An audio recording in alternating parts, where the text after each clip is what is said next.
들었어요. 만나교회에서 어떤 이야기냐면 피치 못할 사정으로 주일 예배를 못 가는 사람들, 성도를 위해서 토요 예배를 만들었다는 거예요. 네, 주일 일부 예배를 없애고요. 토요 예배를 만들었대요. 처음에는 조금 이상한 것 같은데 잘 생각해보면 정말 피치 못할 사정이 있을 수도 있잖아요. 그죠? 예, 우리가 다 그래서 생각이 또 틀리구나, 다르구나, 그럴 수 있겠다, 이런 생각이 든 거예요. 여러분, 생각이 다 다르지 않습니까? 그 소통이라는 게 뭐냐면 말하고 듣는 거잖아요. 그죠? 지금도 관계 속에 소통이 잘 안 돼서 어려움을 겪는 일이 굉장히 많아요. 과거 대통령과 국민 간에도 소통이 안 돼서 어려움을 겪은 적이 있고요. 한 이불을 덮고 자는 부부 사이에도 소통이 안 되는 경우가 있고요. 아니면 부모 자녀에도 소통이 잘 안 돼요. 그럼 왜 소통이 안 될까? 이유 중에 뭐냐면 하나가, 가장 큰 이유는 각자가 들으려는 마음이 아직 준비가 되어 있지 않은, 들어야 되는데 잘 듣지 못하는 거죠. 그러니까 서로 자신이 하고 싶은 말만 하게 되니까, 잘 들으려고 하지 않으니까 소통이 안 되는 거예요. 여러분, 하나님과의 관계에서도 마찬가지입니다. 기도를 해도요, 하나님의 말씀을 듣고 기도를 해야 되잖아요. 근데 우리가 우리의 마음을 일방적으로 하나님 앞에 표현할 때가 있어요. 여러분, 일방적인 기도를 계속해 나가면 자칫 위험으로 빠질 요소들이 굉장히 큽니다. 맞지 않습니까? 어떤 분이 이런 시를 썼더라고요. 들어주지 않는 사람에 대한 고통에 대한 시인데요. 이런 이야기예요.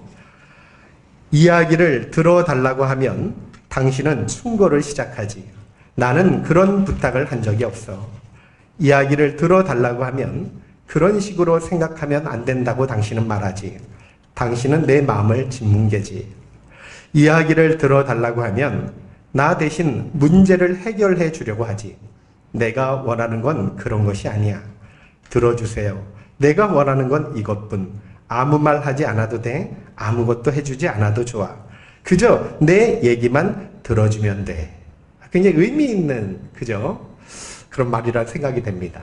사실 듣는다는 건 결코 쉬운 게 아니에요. 아무나 할 수 있는 일도 아니에요. 온 마음을 열고 귀담아 들으려는 마음이 있어야 가능한 것이 듣는 거예요. 여러분, 하나님 말씀도 그렇습니다. 주님께서 귀 있는 자는 들으라 라고 말씀하셨죠. 귀가 없는 사람이 누가 있겠어요? 그거는요, 하나님의 말씀을 말씀으로 마음이 열려서 들을 수 있는 복된 귀를 말씀하는 거예요. 우리 마태복음 13장에 보면 이런 말씀이 있어요. 마음을 나타내는 밭으로 표현했는데요. 마음밭의 비유를 주님이 설명합니다. 네 가지 마음밭이 나타나요. 첫 번째는요, 길가밭이 있고요. 그리고 돌짝밭이 있고요. 또 가시밭도 있고요. 그리고 열매를 맺는 옥토가 있어요. 그런데 이 마음밭 중에요, 옥토만 말씀을 듣고 깨닫고 열매를 맺습니다. 그러니까 이걸 계산해보면 25%만 말씀을 듣고 깨닫고 열매를 맺는다는 뜻이에요. 나머지 75%는요, 그냥 한 귀로 듣고 한 귀로 잊어버리거나 들어도 깨닫지 못하고 아니면 열매를 맺지 못한다는 뜻이에요. 여러분, 그래서 이 시간에요, 저와 여러분 마음이 옥토가 되어서 하나님 말씀이 들려지고 깨달아지는, 믿어지는 복된 시간이 될 수 있기를 주의 이름으로 축복합니다. 하나님의 말씀을 통해서 오늘 되게 덥잖아요. 여러분의 마음을 시원케 하시고, 또 하나님께서 얼음 냉수처럼 답답한 문제가 해결받고 주님 성전을 벗어날 수 있는 축복의 시간이 되시길 주의 이름으로 축복합니다. 이 시간 우리 옆에 분한테 한번 이렇게 인사할게요. 이 자리가 복 있는 자리입니다. 큰 은혜 받으십시오. 유럽 최초의 개종자가 루디아예요. 오늘은 그 기적 이야기예요. 하나님께서 루디아의 마음을 열어주셨습니다. 그래서 바울의 말을 따르게 했다고 오늘 말씀하는 거예요. 여러분, 그래서 이 루디아의 집이요, 유럽 최초의 교회가 돼요. 아주 놀라운 기적 이야기인데요. 우리가 저번 주까지 살펴본 내용이 혹시 기억나시나요? 바울이 드로아에서 환상을 봤어요. 아시아에 전도 계획을 세웠는데 하나님이 막으셨어요. 그러다가 하나님이 드로아에서 환상을 주시는데 마케도냐 사람이, 유럽 사람이 건너와서 우리를 도우라라는 환상이죠. 이걸 통해서 하나님 뜻을 깨닫고 유럽으로 건너가게 되는 거예요. 그 이유 내용이 이제 오늘인데요. 오늘 말씀은 첫 기착지 빌립보에서 자주장사 루디아를 만나서 그 루디아가 복음을 듣고 회심케 되는 아주 놀라운 말씀이에요. 여러분 기억할 거는요, 말씀이 믿어진다. 여러분 인간의 힘으로 불가능한 거예요.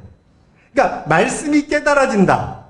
이거는 우리 힘으로 불가능한 일이에요. 여러분 오직 성령의 역사인 것을 믿으실 수 있기를 주의 이름으로 축복합니다. 정말 성령의 역사 없으면요, 하나님의 말씀은 믿을 수가 없는 거예요. 삶은 그 두 번째 이야기고요. 여러분 마음으로 믿기지 않는 거예요. 지식적으로 뭐 박사학위를 가졌다 해서 성경적으로 많이 할 수는 있지만 믿을 수는 없는 거예요. 그러나 아무리 일자 무식이라도 초등학교도 나오지 못한 사람일지라도 성령께서 그 마음에 역사하시면 말씀이 깨달아지고 믿어지는 은혜를 주실 줄로 믿습니다. 이런 이유로요, 성령을 받으면 제일 먼저 나타나는 게 뭐냐? 주는 그리스도시요 살아계신 하나님의 아들입니다 라는 신앙 고백을 하게 된다는 말씀이에요. 여러분에게 믿음의 역사가 임하실 수 있기를 주의 이름으로 축복합니다.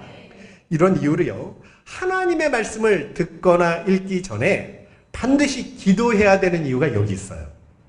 성령님께서 말씀 가운데 믿어지고 깨달아지게 해달라고 여러분 기도하셔야 돼요. 저도요 매일 기도하는 게 뭐냐면 진리로 인도해달라. 여러분 성경은 어떻게 다 합니까? 죽을 때까지 깨닫는 거예요. 그래서 성령님이 밝히 저를 조명하셔서 그 말씀, 오늘의 말씀, 그죠? 그것을 깨달아지고 더 깊이 진리를 알게 해달라고 늘 기도합니다. 여러분 오늘 이 시간에요, 정말 성령의 은혜가 여러분에게 임해서 하나님의 말씀이 더 깊이 깨달아지고요, 주님을 더욱 사랑할 수 있는 은혜가 있기를 주의 이름으로 축복합니다. 이제 오늘 말씀 한번 구체적으로 읽고 시작을 할게요. 11절 12절 한번 보세요. 자, 한번 읽어볼게요. 자, 시작.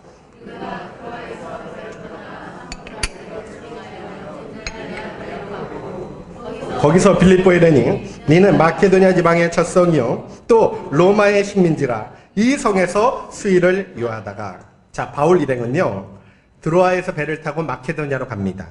그런데 당시 항해는요 돛담배 타고 가는 거예요. 돛담배는 뭐가 불어야 돼요? 바람이 불어야 갈 수 있어요. 순조로운 항해를 했다는 거예요. 너무나 놀랍게 하나님의 은혜로 이틀 만에 네아폴리까지 도착을 했다는 거예요.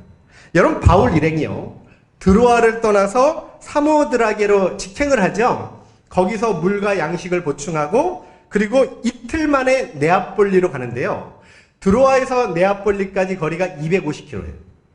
굉장히 먼 거리예요. 적어도 보통은 닷새가 걸려요. 예, 보통 바람으로는요. 그런데 며칠 만에? 이틀 만에 도착했다는 거예요. 순풍이 얼마나 강력하게 부는지 하나님의 은혜로 그렇게 순조롭게 항해를 했다는 뜻이에요. 여러분 훗날 바울이요 빌립보에서 거꾸로 배를 타고 돌아올 때 닷새가 걸려요. 사도행전 20장 6절에 잘 나타나거든요.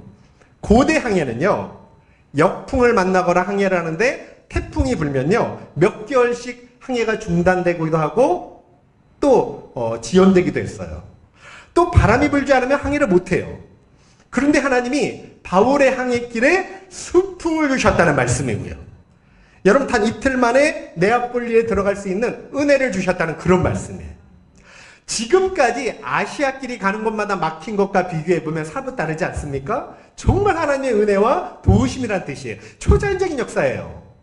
여러분 이렇게 하나님 뜻에 부합된 길을 가면 언제나 형통할 수 있는 은혜를 주실 줄로 믿습니다. 순종하는 길에는 복되고 형통한 은혜가 임하게 될 줄로 믿습니다.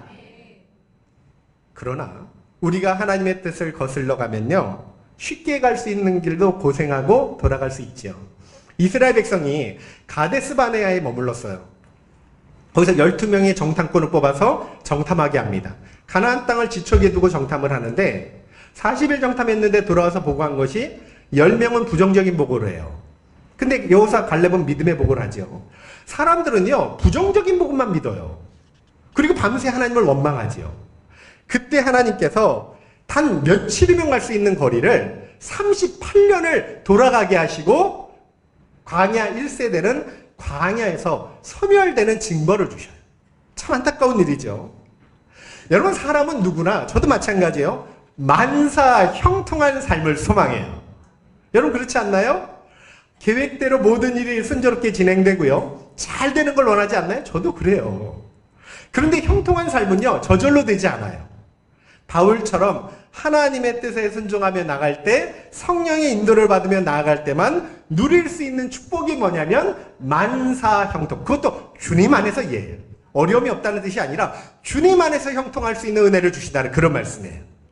신명기 29장 9절에 이런 말씀이 있습니다.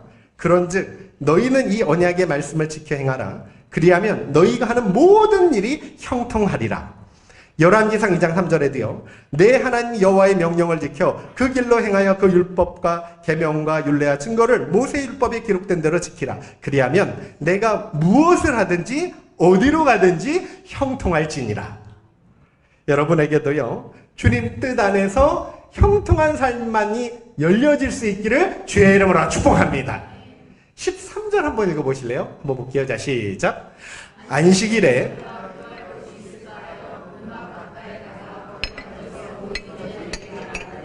여기 보니까요. 바울 일행이 빌립보 강가에서 부녀들을 만나서 첫 전도를 했대요. 그런데 안식일에 기도할 만한 장소를 찾았다는 뜻이에요. 왜냐하면 빌립보에는요. 유대인들 회당이 없어요. 남자가 없었다는 뜻이에요. 유대인 남자 10명 이상이면 회당을 만들 수 있는데 그런 회당이 없어요. 그래서 강가에 기도처만 있었다는 거예요. 그걸 찾았다는 뜻이에요. 어쩔 수 없이 기도처에 가서 부녀들을 만나 복음을 증거했다는 말씀이에요. 근데 오늘 말씀을 보면요. 유럽 첫 전도 굉장히 가슴 벅찬 기대감을 가지고 왔는데 미미해 보이지 않습니까? 언뜻 보면 남자도 없고 시시해 보이죠. 그러나 그렇지 않습니다. 우리 생각과 전혀 달라요. 바울은 전혀 사람 수에 개의치 않고요. 열심히 복음을 증거했어요. 그러니까 루디아는요. 그로 인해서 최초의 유럽 개종자가 된 은혜를 입게 되었어요. 여러분 바울에겐요. 한 영혼이 너무 귀했어요. 최선을 다해서 복음을 증거합니다. 예전에 이런 이야기를 제가 들은 적이 있어요. 어떤 아주 유명한 부흥 강사분이요. 성도가 500명 이하인 교회는 집회를 초청해도 아무리 부탁해도 안 간대요. 이게 옳은 일일까? 물론 그럴 수도 있겠죠. 물론 유명 강사이기 때문에 더 많은 사람을 앉혀놓고 증거하는 것이 효율적일 수도 있어요. 근데 성경을 보면 성경적이진 않아요. 왜냐하면 우리 주님은요. 수만 명의 사람들 앞에서 가르칠 때도 있고 한 사람 놓고 설교할 때도 있었어요.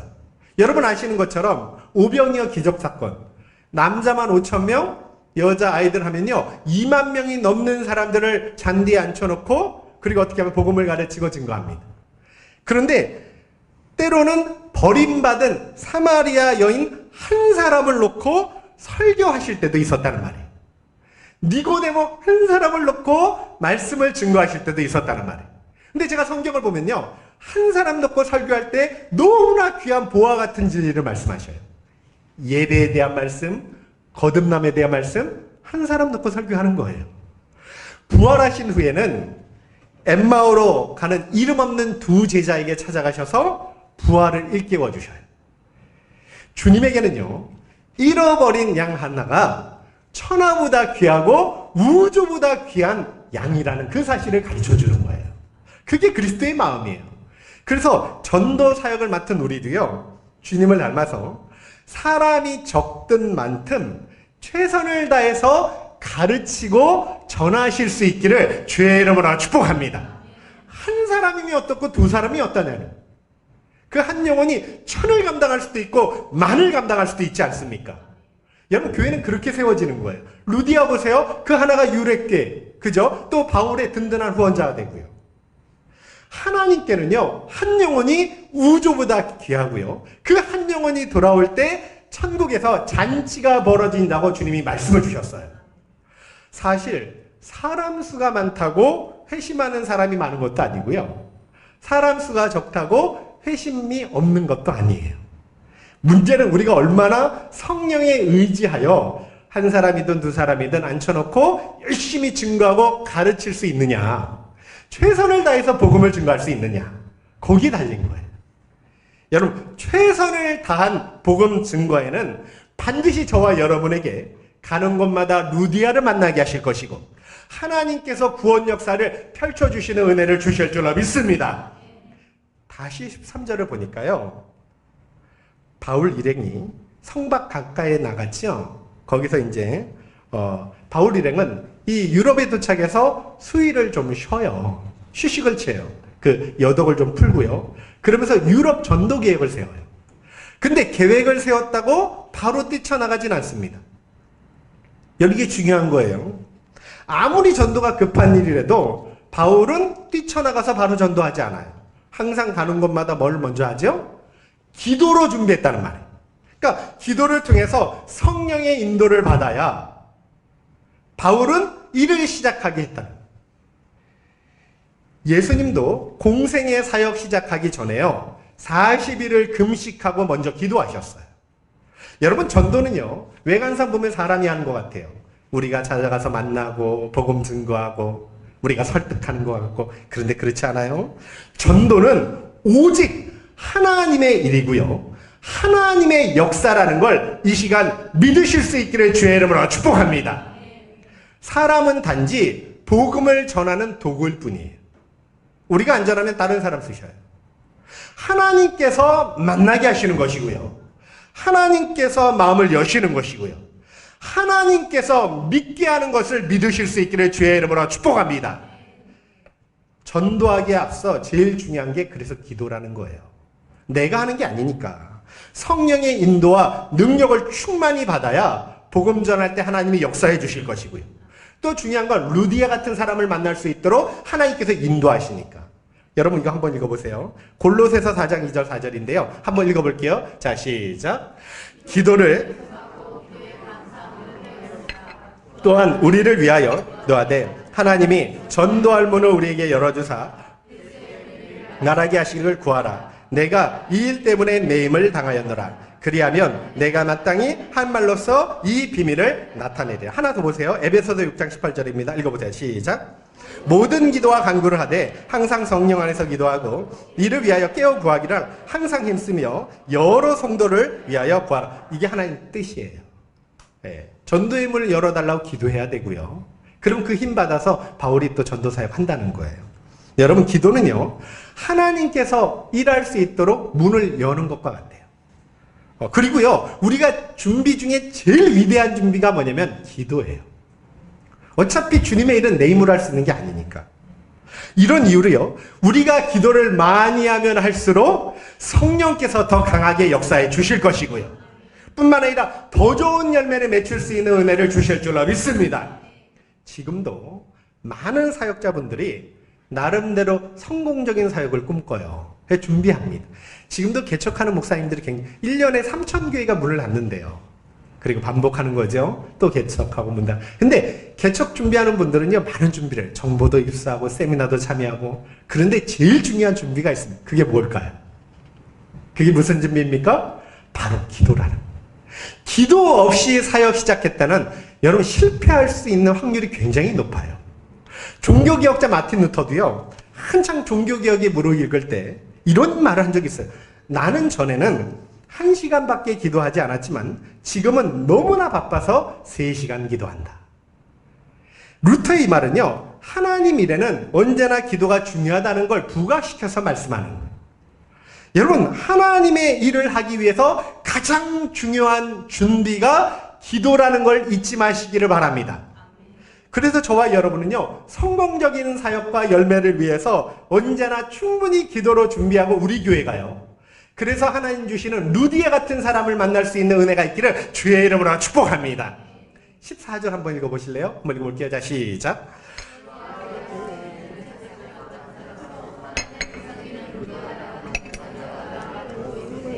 주께서 그 마음을 열어 바울의 말을 따르게 하신지라. 여기 보니까 하나님께서 주님께서 성령께서 루디아의 마음을 여셨다고 말해요. 여러분 루디아는요. 하나님을 공경한 사람이에요. 네. 두아디라 성의 자주색 옷감 장사를 했죠. 이 두아디라가요. 자색 옷감으로 염료로 유명한 곳이에요. 근데 자색 염료는요. 굉장히 고가예요. 그러니까 루디아는요. 아주 돈 많은 거상이었어요. 당시 기도처에는 몇 되지 않는 부녀들만 있었어요. 그 중에 성령님은 누구의 마음을 여셨습니까? 루디아의 마음을 활짝 열어 젖히셨다는 말씀이에요. 그러니까 바울의 말을 따르게 하고 청종했다고 말씀하는 거예요. 여기서 우리는 신앙의 중요한 원리를 배웁니다. 뭐냐면 누구든 신앙을 가지려면 먼저 하나님의 말씀을 들어야 된다는 거예요. 여러분, 들어야 믿음이 생길 수 있어요. 로마서 10장 17절에 말하죠. 믿음은 들음에서 나며 들음은 그리스도의 말씀으로 말미암느니라. 그리고 두 번째가 뭐냐면 들은 말씀을 깨닫고 수용하셔야 돼요. 그러니까 말씀을 그런데 깨닫고 믿는 건 우리 힘으로 안 돼요. 여러분 믿으려고 해보세요. 안 돼요.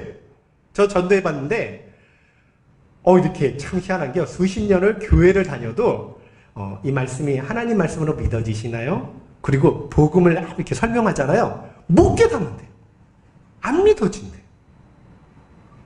이게 너무 놀라운 거예요. 여러분, 성령 하나님이 역사해 주셔야 말씀이 믿어지고 깨달아지고 회심케 되는 은혜를 주실 줄로 믿습니다. 그건 내 입으로 되는 게 아니라는 거예요. 그래서 루디아의 마음을 열어 젖히셨다는 말은 무슨 말이냐면 루디아가 말씀을 듣고 깨닫고 믿을 수 있는 은혜를 주셨다는 말씀이에요. 여기 열다라는 원어를 보니까 우리가 생각하는 이렇게 여는 게 열어 젖히셨다는 거예요.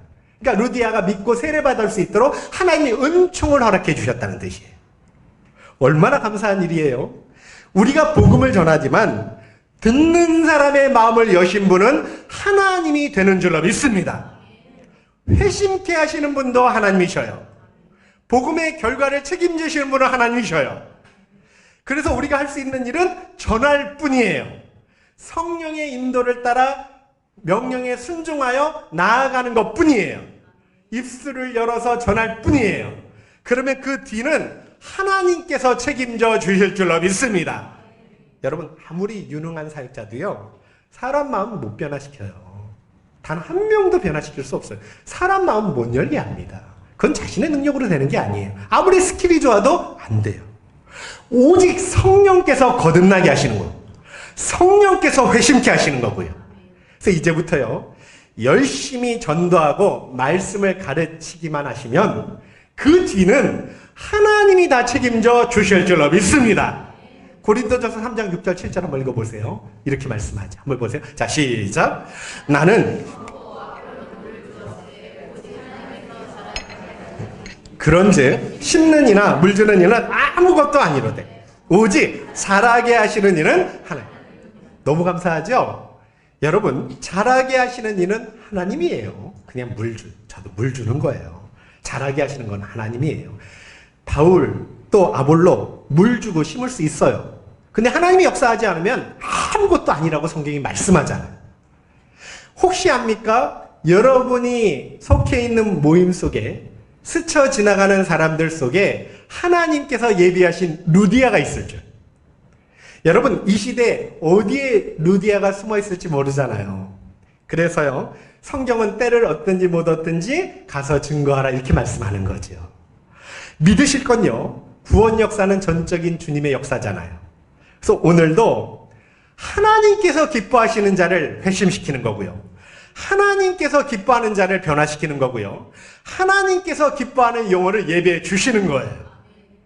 우리 노방전도 한 예전에 그저 수년 이상 했거든요. 그런데 결국에는 정말 너무 감사한 건 노방전도를 통해서 만나신 분이 이경숙 성도님과 이범숙 성도님. 이건 하나님의 은혜 아니면 불가능해요. 수년 만에 처음 열매를 맺어본 거예요. 하나님께서 예비된 영혼을 붙여주셨으니까 함께 예배드리고 있잖아요. 얼마나 감사한 일입니까? 그래서 전도 결실이 없다고 낙심할 필요도 없고요. 내가 전도 결실이 많다고 우쭐댈 필요도 없다는 거예요. 왜냐하면 열매 맺게 하시는 분은 오직 하나님 한 분밖에 없기 때문에. 성령님은 예수의 영이에요. 7절에 분명히 말씀하죠. 예수의 영이 허락지 않았다고 말씀하는데 이런 이야기입니다. 나는 예수님은 아는데 성령님은 몰라요. 이럴 수 없어요. 나는 예수님을 믿는데 성령 체험을 한 적이 없어요. 이럴 수가 없어요. 불가능해요. 예수님을 구주로 믿게 하신 분이 성령님이니까 이미 믿을 때 성령 체험을 한 거예요.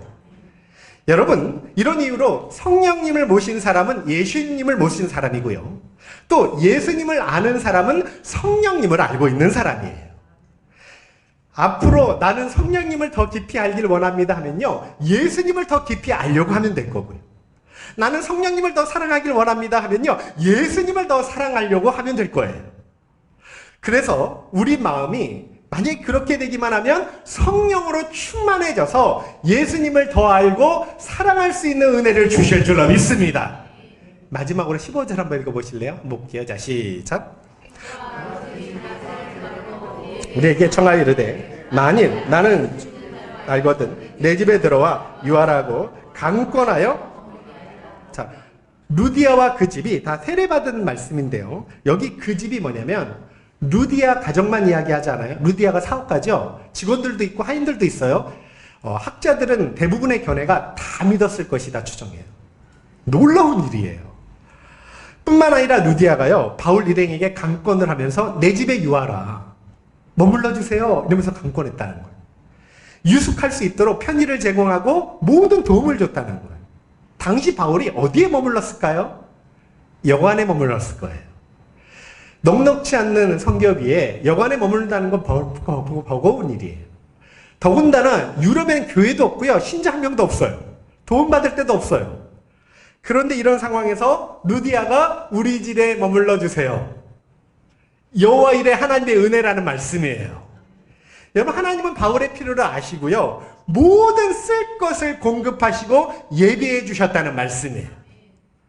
복음 사역에 필요한 모든 걸 하나님께서 채워주셨고요, 어디를 가든지 형통할 수 있는 은혜를 주셨다는 말씀이에요. 저는 소망합니다. 여러분에게도 여호와 일의 은혜가 있기를 주의 이름으로 축복합니다. 모든 문들이 열려질 수 있기를 주의 이름으로 축복합니다. 어차피 생사하고 하나님이 잡고 계시는 거니까.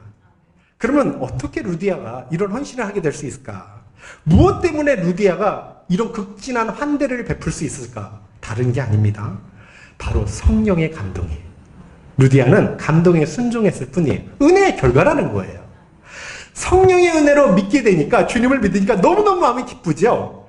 전도자를 돕는 일이 얼마나 영광스럽고 축복된 일인지, 영원한 일인지 알게 되었다는 말씀이에요. 그러니까 마음 열고 순종하며 그들을 환대했다는 그런 말씀이에요. 이후로도 루디아는요, 바울의 든든한 후원자가 되고요, 루디아가 세운 빌립보 교회가 후에도 바울 사역에 큰 도움이 돼요. 하나님 그런 은혜 주셔요.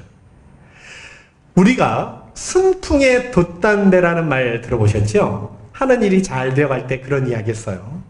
마케도냐로 갔던 바울 일행의 행적이 순풍에 돛단대와 같았다는 거예요. 여러분, 하는 일마다 형통하게 됐어요. 아시아 일과는 좀 다르죠. 아무 사고 없이 유럽에 이틀 만에 도착을 하고요, 또 루디아라는 회신자를 얻게 되고요, 뿐만 아니라 루디아를 통해서 숙식을 제공받고요, 도움을 얻고요, 유럽 최초의 교회가 세우고요, 선교 본부가 세워지고요.